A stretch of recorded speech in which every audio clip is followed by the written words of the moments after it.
내 뜻대로 안 되는 복이라는 제목으로 하나님 말씀 증거하겠습니다. 내가 만드신 시리즈 세 번째 시간입니다. 로맨스 우상을 깨야 된다는 것입니다. 오늘은 이렇게 성형, 피부, 몸매 가꾸기 열풍이 막 일어나고 있습니다. TV에서도 보면 되게 항상 멋진 사람만 등장시켜요. 온통 또 사랑 노래하고 로맨스 칭송하고, 그러다 보니까 로맨스 환상에 홀려서 가정 버리고 또 배우자 자녀에게 상처 주는 경우도 있습니다. 얼마 전에 보니까 그 육사 출신 장교가 또 이렇게 바람피다가 또 내연녀 살해하기도 하고, 그런 비극적인 사건 벌어지잖아요. 이번에도 얼마 전 우리 전 국민 분노하게 했던 이은혜 사건, 그 남편 가스라이팅하고 재산 다 빼앗고 결국 남편 죽이고 사망보험금 타려고 했던 사건. 여러분, 그 이은혜 씨의 우월적 지위는요 뭐겠습니까? 외모였어요. 그런 잔혹한 행동을 했음에도 불구하고 팬카페가 생겼어요. 말이나 되는 소리입니까? 남편 윤모 씨는 그 이은혜의 아름다운 외모에 빠진 거예요. 말합니다. 뭐 자기 이은혜 씨한테 쓰레기란 소리 듣고 싶지 않다고 하고, 그런 게 두렵다고 하고, 계속 이용 당하는 거예요. 그 눈에 로맨스 우상, 거기에 빠져 있는 거예요. 성의 여신이라고 하는 아프로디테의 여신 숭배죠. 여신 지배받아서 죄악의 길로 하고, 가정 깨지고, 신이 버리고, 책임 버리고, 거룩 버리고, 보면은 로맨스에 빠진 야곱이 등장합니다. 라헬 사랑해서 7년 종살이를 수일같이 여겼습니다. 속아서 7년 더 일했습니다. 이런 야곱의 로맨스 우상 통해서 배울 수 있는 거 세 가지입니다. 첫 번째가 내 뜻대로 안 되는 게 복이라는 거예요. 하나님 간섭하거든요. 신혼 첫날밤 자고 깨니까 라헬인 줄 알았더니 레아가 있습니다. 이거 웬일이야 하고, 하나님 간섭이 있습니다. 그래서 성숙은 하나님이 좋다고 하는 걸 좋다고 여기는 거예요. 하나님이 이끄시는 걸 감사 여기는 거예요. 두 번째, 로맨스가 우상될 때는요, 결과가 있습니다. 하나님의 뜻을 가리게 되고 내 주변이 상처투성이가 됩니다. 세 번째, 로맨스라는 우상숭배 깨기 위해서 로맨스를 절제하라는 거예요. 통제하라는 거예요. 성숙된 말씀의 기반 위에서. 두 번째, 로맨스를 더 나은 사랑을 위한 디딤돌로 삼으라는 거예요. 이제는 의지적인 사랑으로 습관을 향해서. 또 세 번째, 예수님의 로맨스를 경험하라는 겁니다. 차례대로 증거하겠습니다. 첫 번째, 내 뜻대로 안 되는 것이 복이라는 거예요. 간섭하신 하나님. 야곱이 라헬을 선택한 기준이 있습니다. 오늘 본문 보니까 16절, 라반에게 두 딸이 있으니 언니 이름은 레아요 아우의 이름은 라헬이라. 레아는 시력이 약하고 라헬은 곱고 아리따우니, 18절 보니까 야곱이 라헬을 더 사랑함으로 라헬이 곱고 아리따웠답니다. 기준이 외모입니다.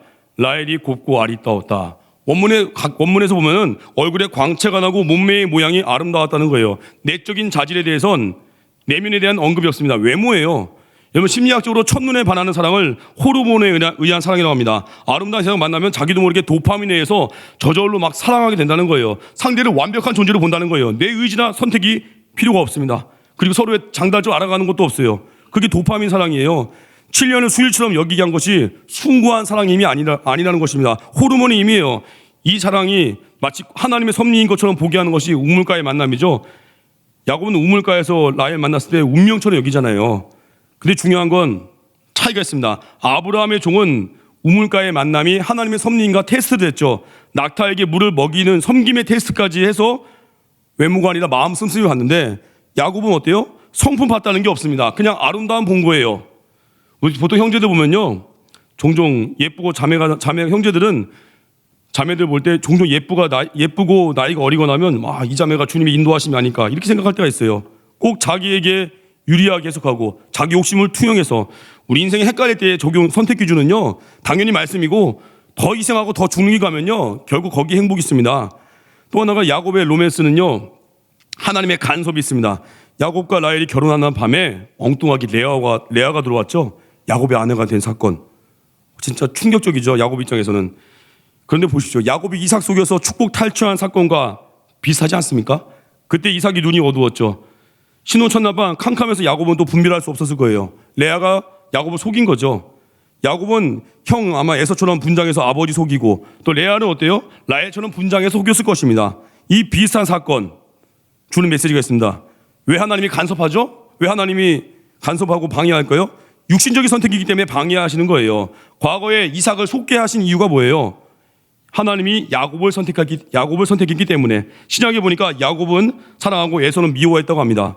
이삭은 하나님이 사랑한 야곱 미워하고 하나님이 미워하는 에서를 사랑해서 그의 별미에 취해서 에서가 장자 축복 받아야 한다고 생각한 거예요. 그것이 하나님의 뜻과 어긋나니까 그날 밤 방해한 거예요, 하나님께서. 여러분, 라헬과 레아 중에 누가 만세전에 택한 짝일까요? 유추해 볼 수 있습니다. 첫 번째가 신앙 인격인데 창세기 3장 1절 보니까 라헬이 자기가 야곱에게서 아들 낳지 못함을 보고 그의 언니를 시기하여 야곱에게 이르되 내가 자식을 낳게 하라. 그렇지 않으면 내가 죽겠노라. 라헬은 질투가 많습니다. 남편의 사랑을 독차지하면서도 아이 못 낳았다고 언니를 막 시기해요. 레아는 어때요? 남편의 사랑을 받지 못했음에도 불구하고 질투하는 내용이 없습니다. 레아는 그냥 한나에 가까운 것 같아요. 또 하나가 하나님의 계획에 쓰임받는 모습 보니까 하나님이 레아 통해서 훗날 이스라엘의 12족장이 될 아들들 중에 무려 8명을 낳게 합니다. 12명 중에 8명이 레아 통해 나오는 거예요. 그 중에 한 사람이 유다 통해서 메시아 나오죠. 야곱을 위해 만세전에 맞춤형으로 정한 짝이 누굴까요?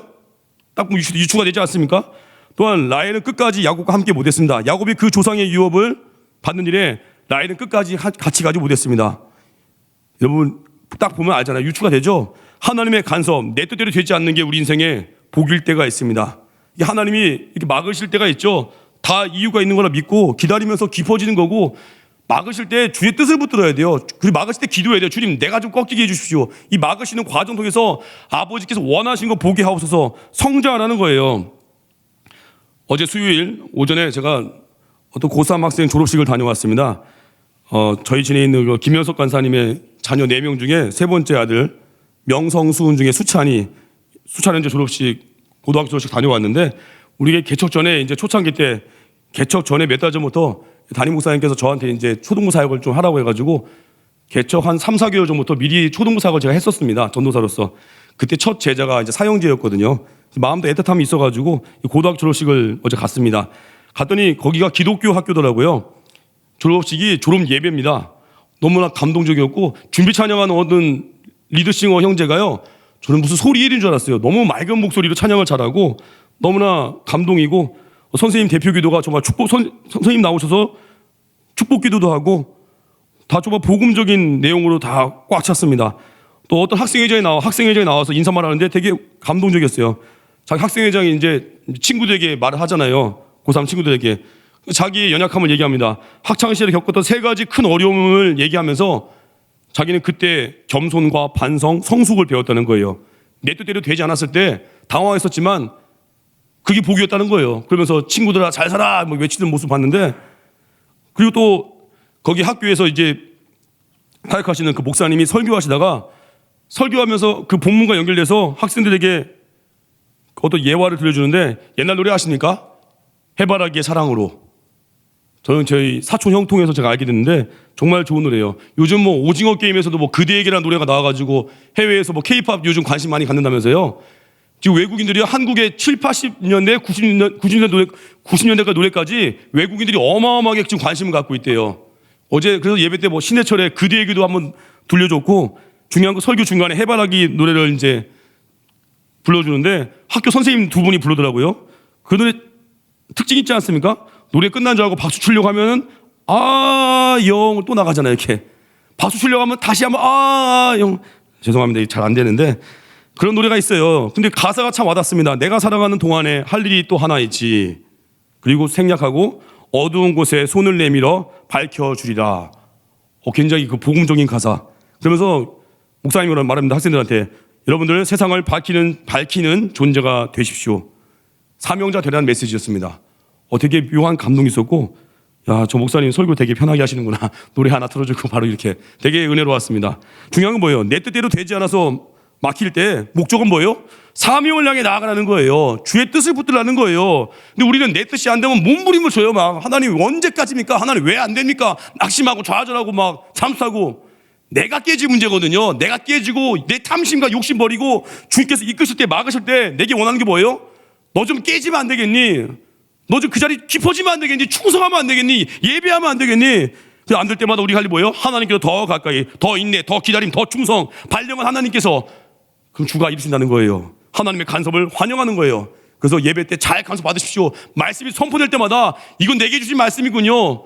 축복의 말씀만 아멘 아멘 하는 것이 아니라 내가 깨질 말씀 앞에서도 아멘 하면서 끌려가는 거, 그게 복이라는 것입니다. 두 번째, 로맨스가 우상될 때의 결과예요. 하나님의 뜻을 가리고 상처투성이가 된다는 거예요. 야곱은 라헬이 전부였습니다. 야곱의 사랑이 왜 이렇게 과도하고 지나칠까요?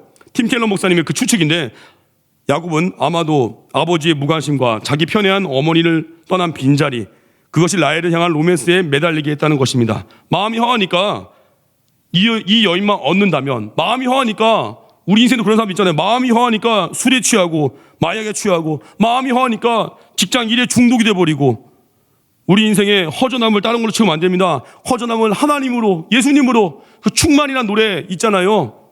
난 예수로 충만하네. 무명이어도 공허하지 않대요. 그 가사가 너무 와닿지 않습니까? 우리 인생에 너무 분주해서 마음이 허전해졌을 때 세상 향해 가면 안 됩니다. 예비로 꽉 채워야 돼요. 로맨스가 우상되니까 어떤 일이 생겨요? 상처투성이죠. 12아들의 아픔이죠. 자녀들이 상처받습니다. 아버지가 하나인데 어머니가 4명이에요. 배다른 형제들, 자식들은 어떻게 보면 골칫거리였습니다. 목숨 건 로맨스의 결과죠. 그것만 이루어지면 행복해질 줄 알았는데 아니었습니다. 또한 레아와 라헬의 슬픔이죠. 고통이죠. 레아는 로맨스에 눈먼 남편 사랑 못 받았습니다. 라헬도 하나님이 태를 열어주지 않는 고통을 겪었습니다. 레아가 딸까지 7명 낳는 동안에 자녀를 품에 안아볼 수 없었습니다. 그러니까 같이 주변 사람들 힘들어지는 거예요. 로맨스가 우상되는 건 결국 하나님의 뜻을 가리니까 상처로 가게 되는 거예요. 보십시오. 레아에 대해서 시력이 약하다고 합니다. 히브리어에서 약하다는 거는요, 단점이라기보다는요, 섬세하고 부드럽고 정교한 특성을 갖고 있다. 긍정적인 측면이라고 합니다. 공동 번역이나 새 번역은요, 레아의 눈매가 부드러웠다라고 번역합니다. NRS 번역은 레아의 눈매가 러블리하다. NLT는요, 프리티하다고 번역합니다. 이게 지금 뭐예요? 레아가 못생겼다는 게 아니에요. 나름 호감이 있습니다. 매력 있어요. 하나님이 우리에게 정말 성격도 안 맞고 비호감인 사람을 딱 데려다 놓고 너의 만세전에 택한 짝이야. 하나님 이렇게 가혹하지 않습니다. 레아도 나름 사랑스럽거든요. 문제는 라헬의 미모가 더 뛰어나니까 그게 문제가 되는 거예요. 한마디로 로맨스가 우상이 돼버리니까 하나님의 뜻을 분별하지 못하는 거예요. 눈앞에 보이는 거, 더 예뻐 보이는 거, 거기 따라간다는 거예요. 우리 인생에 로맨스가 우상되거나 세상의 것이 우상되면요, 지금 내게 주어진 것을 누리지 못해요. 감사할 줄 몰라요. 돈이 우상되면요, 지금 날 보내신 직장에 감사가 없어요. 나를 직장 선교사로 보냈는데 늘 연봉 비교하고 맨날 비교하니까 정착을 못해요. 계속 옮겨 다녀야 되고, 직장은 사람 살리기 위해서 간 것입니다. 날 보내는 자리입니다. 그래서 유기성 목사님 그러더라고요. 지난번에 설교 들어보니까 직장에서 문제가 되는 일들은 다 자기 개발하려고 그 직장 온 사람들한테 문제가 된다는 거예요. 부르심으로 가야 되거든요. 자기가 더 성장하려고, 성공하려고, 물론 부수적으로 성장하겠죠. 하지만 직장은 부르심입니다. 상관의 뜻도 충성하지만 최종적으로 하나님의 뜻 가운데 보냄받은 거거든요. 그 자리에 충성하는 것입니다. 대학 입시도 어떻게 보면 우리 다 스카이 대학 좋아하고 의대 좋아하는 그런 분위기들, 하나님의 부르심으로 가는 거예요. 복음이 필요한 대학에 나를 보내주십시오. 이걸 기도하는 거예요. 기왕이면 또 예배드릴 수 있는 학교, 예배가 없는 학교라면 주님 내가 가서 그 학교에 예배를 세우기 원합니다. 부르심을 기도해야 되는데 다 이제 입시 현황판 보면서 어느 학교 갈까? 내 점수가 어디에 맞을까? 물론 좋아요. 맞춰서 갈 수 있는 거. 하지만 그 뿌리에 뭐가 있어야 돼요? 하나님의 부르심, 사명, 소명. 주님 어느 대학 가서 청년들 살릴까요? 어느 캠퍼스에 나를 보내실 것입니까? 부르심으로 가는 거예요. 근데 자꾸 세상의 것들로 포장되어 있으니까 좋은 대학 가면은 나름 자기가 먼저 얘기할 수 있어요. 나 어느 대학 갔다고. 근데 조금 이제 좋은 대학 아니면은 말도 못해요. 말하는 사람이 오히려 미안해지고. 부르심을 점검해야 돼요. 사명이 중심되잖아요. 진짜 환경 따위에 매이지 않습니다. 부르심의 소명이 있으니까. 전 이번에 대만 성교 9개 교회죠. 거기에 담임 목사님이 가시는 교회가 풍성당 교회입니다. 풍성당 교회 그 선교대원 숫자를 보니까 그리 많지도 않아요. 풍성당 교회 최고 장점 뭐겠습니까? 각 9개 교회마다 거기 담당 교육자분들이 있잖아요. 부교육자분들이 있고 부교육자분들이 없는 교회도 있지만 중요한 건 9개 교회에서 새벽마다 예배 드릴 때 풍성당만 담임 목사님께서 설교를 하십니다. 저자 직강 같은 설교. 다른 교회는 부교육자분들이 인도하겠죠. 근데 웃긴 현상이 뭐예요? 대만선교 등록할 때 담임 목사님이 풍성당 교회 설교하니까 나 풍성당 가야 돼요 하고 떼쓰는 사람이 아무도 없어요. 그냥 9개 교회 다 부르신 자리로 다 가요. 그냥 오히려 다른 교회들 청년들 있으니까 거기 더 가고 싶어하는 교회도 있고. 왜 그럴까요? 사명 감당하러 가니까, 선교하러 가니까 예배 때 누가 설교하는지가 그게 안 보이는 거예요. 전 되게 거기서도 인사이트가 있어요. 우리가 사명을 감당하겠다, 사람 살리러 가겠다, 사람 살리기 위해 가정을 꾸리겠다, 사람 살리기 위해서 그 직장 가겠다, 사람 살리기 위해서 캠퍼스 가겠다, 이게 목적이 되면요, 환경 때문에 비교하거나 열등하거나 그러지 않습니다. 자꾸 환경 앞에 굴복하는 건요, 내 안에 욕심이 있는 거예요. 부르심이 아니라 욕심. 부르심을 잃어가십시오. 그래야 환경 매이지 않고 열매 됐습니다. 우리는 이럴 때 있어요. 실제 그 일을 수행할 능력도 없으면서 어떤 능력이나 위치를 부러워할 때 있습니다. 피터의 원리라는 책에서 그 피터 박사님이 말합니다. 오늘날 정부와 사회기관, 대학, 병원, 학교, 기업 등의 업무 수준이 엉망인 경우가 있대요. 수뇌부부터 말단에 이르기까지 모두 능력 밖의 수준으로 진급했기 때문이라는 거예요. 능력 밖의 수준으로 진급해가지고 일을 못한다는 거예요. 야망에 사로잡힌 사람들은요, 멈출 줄 모르고 혹독한 대가 치른다는 거예요. 국가 원수에서부터 교회 사역자나 사업체 경영자에 이르기까지 그 직책에 오르지 말아야 할 사람이 부지기수라는 거예요. 왜 과도하게 승진했습니까? 부러워서, 질투 생겨서. 그래서 그 자리 갔다는 거예요. R.T. 켄달 목사님이 질투라는 책에서 이런 말을 합니다. 하나님이 주시지 않은 거에 탐하지 말래요. 어떤 일이 우리를 위한 일이라면 하나님이 우리를 그 자리까지 올리실 것이다. 현재 당신이 원하는 자리에 당신보다 부족한 사람이 앉아 있을 수도 있다. 하지만 하나님이 그 자리를 그에게 맡기셨다면 그건 역시 하나님의 뜻이다. 아직 당신의 때가 오지 않은 것이다. 만일 준비되기 전에 성공하는 것이 당신에게 좋지 못하다면 어쩌겠는가? 하나님 내게 맞춰서 주신다는 거예요. 과욕 부리지 말고 부르심의 자리에 대한 감사 있으라는 거예요. 하나님 허락하신 것, 하나님의 부르신 주의 뜻, 그게 최고일 것입니다. 로맨스 우상을 깨고 주님이 원하시는 그 길 따라 순종하십시오. 사명 감당하다 보면 환경에 매이지 않습니다. 어느 교회 가든지 어느 직장 가든지 부르심의 사명, 어느 배우자 만나든지 믿음 안에서 만나면 사명 위에서 배우자 만나기 때문에 외적 조건, 스펙이 아니라 그의 신실함, 또 내가 더 죽을 수 있는가, 그거 보는 거예요. 마지막, 로맨스라는 우상 숭배를 그치기 위해서 첫 번째 메시지가 적용인데, 로맨스를 절제하고 통제하라는 겁니다. 로맨스는 하나님의 뜻이 아니어도 불타오를 수가 있습니다. 그래서 절제가 필요하고 말씀의 점검이 필요한 것입니다. 그래서 결혼은 준비된 성숙한 자들의 것입니다. 룻기에서 보아스, 룻의 만남은 단순한 동정이 아닙니다. 감정 싸움이 아닙니다. 보아스를 유력한 남자, 룻을 현숙한 여인으로 표현했습니다. 한마디로 로맨스는 그 안에서 꽃피우는 거예요. 성숙이 먼저 준비되어야 되고 말씀이 기반이 되어야 되고 그 안에서 로맨스가 통제되어야 된다는 것입니다. 또 하나가 로맨스 통해서 로맨스를 영원한 것으로 만들지 말고 성숙한 사랑의 디딤돌 삼으라는 거예요. 로맨스는 감정적인 거거든요. 이건 호르몬 작용에 의한 것입니다. 그 로맨스 감정은 영원할 수가 없다는 거예요. C.S. 루이스가 이런 말을 했습니다. 지식은 지속될 수 있고 원칙도 습관도 지속될 수 있지만 감정은 찾아왔다가 사라지는 것이다. 그 누구도 50년이 지나도록 결혼하기 전과 똑같은 감정을 느꼈다는 건 있을 수가 없다. 그것은 바람직한 것이 아니다. 만약 우리에게 데이트 시기에 흥분과 감정이 50년 동안, 아니 어떻게 보면 60년, 70년 동안 계속 유지되면 이거 어떻게 견뎌요?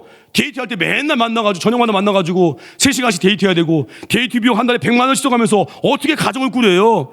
또 데이트할 때 같이 맨날 설레어가지고 밤새 또 전화하고 이러기를 50년을 살아보십시오. 친구 관계 잘 하겠습니까? 주말만 되면 또 데이트해야 되고 영화 보러 가야 되고 감당이 안 되는 거예요. 잠은 잘 자겠습니까? 병이에요, 병. 평생을 뭐 로맨스가 산다고요? 말이 안 되는 겁니다. 맨날 상대방을 향해서 처음 데이트할 때 그 로맨스가 없어, 흥분이 없어, 그거 느껴야 되고 고집하면요, 그게 진짜 어려워지는 거예요. 감정의 사랑이 아니라 어디로 가야 돼? 이제 의지와 습관, 인격으로 유지되는 깊은 연합, 하나님의 은혜로 강화되는 깊은 연합, 여기까지 가야 된다는 거예요. 그래서 우리 교회도 보면 이렇게 부부가 또 헌신한 경우도 많이 있잖아요. 며칠 전에 보니까 교회 미스바 바다, 원목 바다 코팅을 했던 유상표 지사님, 조미란 지사님 가정, 또 이렇게 칭찬하는 날 또 안 나오셨는데 겸손하신 딸 이내도 와서 이렇게 돕고 되게 아름다웠습니다. 그 가정은 뭐예요? 로맨스를 추구하는 게 아니라 뭐예요? 섬김과 봉사 통해서 차원 높은 기쁨을 향해 나아가는 것입니다. 그래서 우리 로맨스를 영원한 것으로 만들지 말고 로맨스를 디딤 삼아서 성숙한 게 나아간다는 거예요. 그래서 우리에게 은혜가 임하잖아요. 의지와 습관으로 갈 힘을 주십니다. 성경에 보면 주의 뜻대로 구하면 들으신대요. 기도 응답이 없습니까? 기다림의 사인이 있을 수도 있고 기도 응답이 없습니까? 주의 뜻대로 구하지 않아서 그럴 수 있습니다. 하나님의 뜻이 뭐예요? 부부가 서로 사랑하는 거죠. 만약 내 사랑이 식어지는 것 같으면 기도하면 주십니다. 하나님 사랑할 마음 주십시오. 기도하면 부어준다는 거예요. 또 양떼들 맡은 뭐 간사님도 계십니까? 주일학교 교사분들 계십니까? 하나님이 양떼 돌보는 것을 좋아하시고 기뻐하십니다. 그때 기도하는 거예요. 주님, 양떼를 돌볼 마음, 사랑할 마음, 섬길 마음 주십시오. 구하면 주신다는 거예요. 또 하나님은 충성하는 걸 좋아하십니다. 직장 가는 데 이상하게 매너리즘 빠져있고 재미도 없고 구하십시오. 하나님 충성할 마음 주시고 살리는 마음 주시고 전도할 마음 주시고 일의 전문성을 주시고 또 야고보서 표현같이 지혜를 구하면 주신다잖아요. 하나님 지혜를 주셔서 내가 하는 모든 일 가운데 내가 통달하고 전문성 있게 해달라고 구하면 주신다는 거예요. 세 번째가 우리가 할 일, 로맨스 우상을 깨고 예수님의 로맨스를 경험하는 거예요. 여기 보면 야곱도 사랑을 갈구하지만 끝내는 고통이 찾아오죠. 라헬도 남편 사랑만 얻으면 될 줄 아는데 아이 얻지 못하고 사랑의 갈망이 채워지지 않습니다. 레아를 보시죠. 자식을 낳지만 남편 사랑 얻지 못하고 갈망으로 인생을 마감하잖아요. 야곱이 그렇게 갈망했던 라헬, 결혼만 하면 모든 게 이루어질 것 같았던 로맨스, 막상 결혼하며 사랑하며 살면서 뭔가가 달아나지 않습니까? 환상 속에 있던 뭔가가 달아나는 거예요. 드라마도 보면요, 남녀가 썸 탈 때가 제일 흥미진진하잖아요. 둘이 뭐 사랑을 이루어가고. 근데 어때요? 키스하고 결혼하고 애 낳고 나서 어때요? 그 다음부터 뭔가 다 달아나 버리죠. 애 낳고 지지고 볶고 살다가 이제 나가는 거잖아요. 이 땅에는 우리 로맨스의 갈망을 채워줄 백마탄 신선한 백설공주 존재하지 않습니다. 야곱의 로맨스가 가리키는 한 분이 누구예요? 우리의 신랑이신 예수님의 로맨스입니다. 예수님의 사랑은 우리를 신부로 얻기 위한 신랑의 로맨스의 사랑이에요. 야곱의 로맨스보다 더하죠. 근데 주님은 우리 향한 로맨스 위해서 하늘의 신분 버리고 이 땅에 오셨습니다. 모욕당하셨고 침뱉음 당하셨고 고난 경험하셨고 우리 위해서 당신의 목숨 내어주시기까지 사랑하셨습니다. 그런데 그 앞에서 우리는 어떻습니까? 우린 주님의 로맨스 앞에서 늘 우리만 생각할 때가 있습니다. 우리가 예수님 믿으면서도 목마르고 갈증이 많은 이유가 뭔지 아십니까? 자기 포기가 없어서 그래요. 예수님도 믿지만 나도 중요하거든요. 여러분, 지금부터 내 삶이 공짜라고 생각해 보이시죠. 나는 이미 예전에 죽었을 몸이야. 그렇게 살아보면요, 예수님 위해서 기꺼이 시간도 손해볼 수 있고요, 자존심도 상해볼 수 있고요, 뜨겁게 예수님을 향해 달려갈 수 있고 사명자가 된다는 거고 예배의 기도 성령을 향해 나아갈 수 있다는 것입니다. 서두 얘기했던 그 많은 사람들이 관심 가졌고 분노했던 이은혜 사건, 이은혜가 자기 남편을 가스라이팅해서 그의 모든 재산 다 빼앗고 결국 그를 죽여서 사망보험금 타려고 했던 사건, 어쩌면 우리가 이은혜와 똑같다는 생각 들지 않습니까? 남편 윤모 씨가 이은혜에게 바친 로맨스의 희생, 대기업 단임 연봉이 6천만 원, 통장채로 이은혜에게 갖다 주고 자기는 찢어진 신발 신으면서 이은혜에게 신발 사달라고 하고 밀린 전기요금 내달라고 하고 끼니 해결하기 위해서 직장 동료에게 3천 원 보내달라고 하고 결국은 대기업에서 오랫동안 모은 자신의 7억 원 재산 다 털리고 거기 1억 5천의 빚까지 떠안고 그 돈 가지고 정작 이은혜는 내연남과 해외여행 다니고 그걸 모르지 않았을 텐데 이 남편 윤모 씨의 로맨스가 끝나지 않고요, 4m 높이인가요? 그 폭포에서 계곡물로 다이빙하라는 압박을 받습니다. 죽음의 공포 느끼면서 이은혜가 그러죠. 너 안 뛰어내리면 생리 중인 내가 뛰어내릴게. 그 말에 결국 자기가 뛰어내리고 죽임당했죠. 윤모 씨는 이은혜를 사랑했을 것입니다. 이은혜는 그걸 이용해서 가스라이팅하고 그를 사지로 내몰았습니다. 이런 이은혜의 모습, 악한 모습, 주님의 십자가의 로맨스 앞에 우리 모습 같습니다. 우리 주님의 희생적인 로맨스, 십자가의 사랑으로 용서하시고 건졌는데 우리는 어때요? 이은혜같이 주님의 사랑 버리고 세상과 간음을 하는 우리의 모습들, 늘 주님께 무엇을 달라 하고 몸은 이 자리에 나와 있어도 마음 여전히 세상에 있을 때가 있잖아요. 이은혜와 뭐가 다르겠습니까? 예수님의 로맨스 앞에서 내가 깨져야 됩니다. 우리가 갈망해야 될 진정한 로맨스, 십자가의 그 사랑, 이곳으로 가득가득 채워서 주님을 이용하는 것이 아니요, 이제는 주님을 사랑하고 섬기고 죽기까지 낮아지고 주님 명령이라면 가겠습니다. 명령이라면 순종하겠습니다. 명령이라면 용서하겠습니다. 명령이라면 사랑하겠습니다. 명령이라면 예배하겠습니다. 명령이라면 주일 성수하겠습니다. 명령이라면 온전한 11조 하겠습니다. 명령이라면 이제 주님께 빚진 마음 갖고 살겠습니다. 그게 능력이에요. 결론입니다. 내 뜻대로 안 되는 거, 그게 복이라는 거예요. 간섭하신 하나님 계십니다. 연애가 막힌 분들이 있습니까? 성숙해지지 않는 거예요. 사역의 기회가 더 넓어지지 않아 답답하신 분들이 있습니까? 지금 그 자리 깊어지라는 거예요. 재정이 막힌 분 계십니까? 그것 없이도 사는 법을 배우라는 거예요. 건강이 약해진 분 있습니까? 이번에 대만 선교 풍선당 박은경 원사님 무릎 수술하자마자 바로 대만 가신 박은경 원사님 약해졌죠? 약함이 매이지 않는 모습을 보여주면서 나아가잖아요. 우리 인생에 하나님께서 간섭하시고 막힐 때, 약해질 때 하나님만 붙들고 나아가라는 거예요. 하나님만 의지하라는 거예요. 두 번째, 로맨스가 우상되면요, 하나님 뜻을 가리고 상처투성이가 됩니다. 사명 중심으로 서야 돼요. 부심의 자리, 사명의 자리. 아까 대만 9개 교회 얘기했죠? 부심의 자리로 가기 때문에 어느 교회에 담임 목사님이 계시고 어느 교회에 어떤 사역자가 있고 그런 거 안 보잖아요. 오직 사명질 향해 나아가니까. 어느 직장이든 어느 캠퍼스건 내게 나를 허락하신 자리가 가장 영광된 자리요. 그 자리에서 예비를 싣고 전부를 하는 겁니다. 하는 것입니다. 마지막 세 번째, 로맨스 우상을 그치기 위해서 로맨스 절제 통제하십시오. 말씀에 기반을 두고 성숙한 사랑의 디딤돌을 삼아서 의지와 습관을 가십시오. 평생 로맨스 추구하면 망합니다. 이제 의지적인 사랑, 십자가 사랑, 예수님의 로맨스를 경험해서 그 사랑을 열방 가운데 증거하는 하나님의 백성 되기를 주님의 이름으로 축원합니다. 자리에 전하겠습니다. 오직 주의 은혜로.